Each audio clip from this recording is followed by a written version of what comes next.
welfarism, and government interventionism are failed systems and always lead to ever more intrusive government.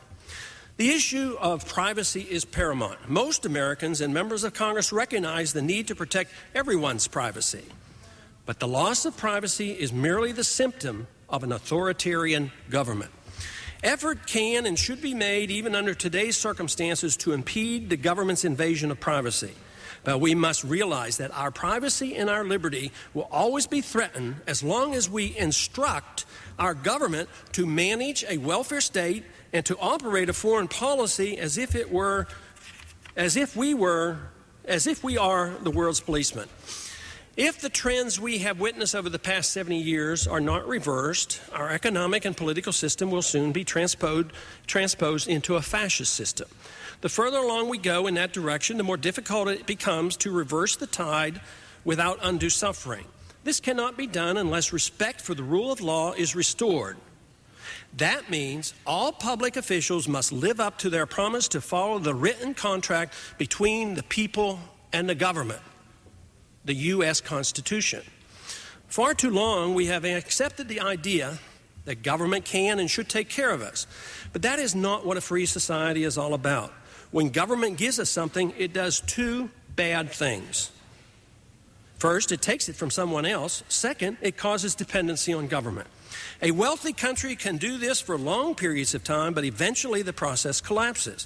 Freedom is always sacrificed, and eventually the victims rebel.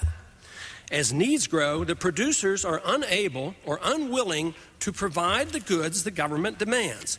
Wealth then hides or escapes, going underground or overseas, prompting even more government intrusion to stop the exodus from the system. This only compounds the problem. Endless demands and economic corrections that come with the territory will always produce deficits. An accommodating central bank then is forced to steal wealth through the inflation tax by merely printing money and creating credit out of thin air. Even though these policies may work for a while, eventually they will fail. As wealth is diminished, recovery becomes more difficult in an economy operating with a fluctuating fiat currency and a marketplace overly burdened with regulation, taxes, and inflation. The time to correct these mistakes is prior to the bad times, before tempers flare. Congress needs to consider a new economic and foreign policy.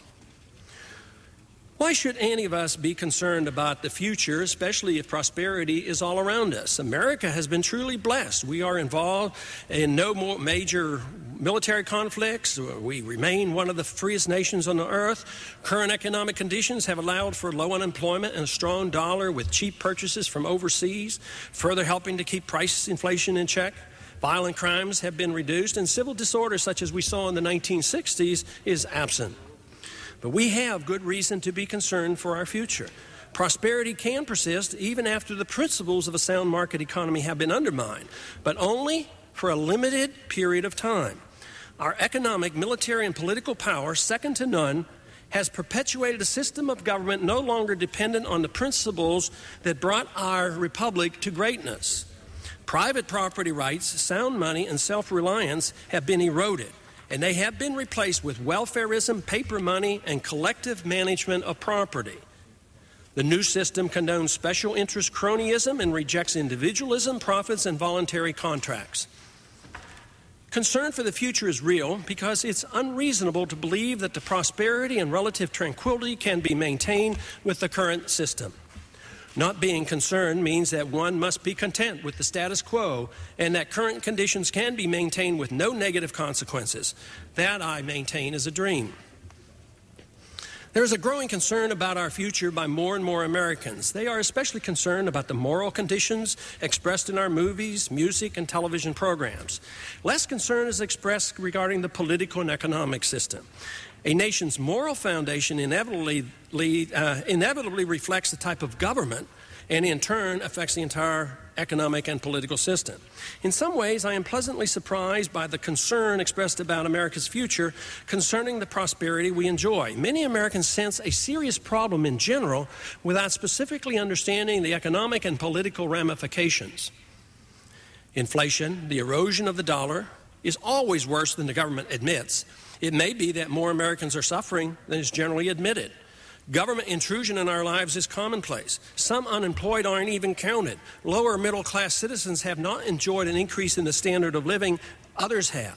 The fluctuation in the stock market may have undermined confidence. Most Americans still believe everyone has a right to a free education, but they don't connect this concept to the evidence that getting a good education is difficult, that drugs are rampant in public schools, that safety in public schools is a serious problem, and that the cost is amazing for a system of free education if one wants a real education. The quality of medical care is slipping, and the benefits provided by government are seen by more and more people to not really be benefits at all. This trend does not make Americans feel more confident about the future of health care. Let there be no doubt many Americans are concerned about their future, even though many still argue that the problem is only that government hasn't done enough. I have expressed concern that our policies are prone to lead to war, economic weakness, and social discord.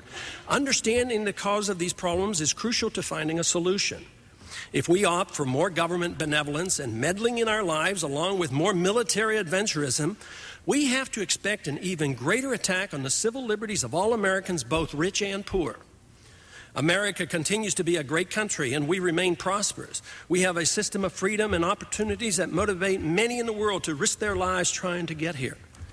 The question remains, though, can we afford to be lax in the defense of liberty at this juncture in our history? I don't think so. The problems are not complex, and even the big ones can be easily handled if we pursue the right course. Prosperity and peace can be continued, but not with the current system that permeates Washington. To blindly hope our freedom will remain intact without any renewed effort in its defense, or to expect that the good times will automatically continue, places our political system in great danger. Basic morality, free markets, sound money, and living within the rule of law while clinging to the fundamental precepts that made the American Republic great are what we need. And it's worth the effort. And I yield back the balance of my time. The time for the gentleman from Texas has expired.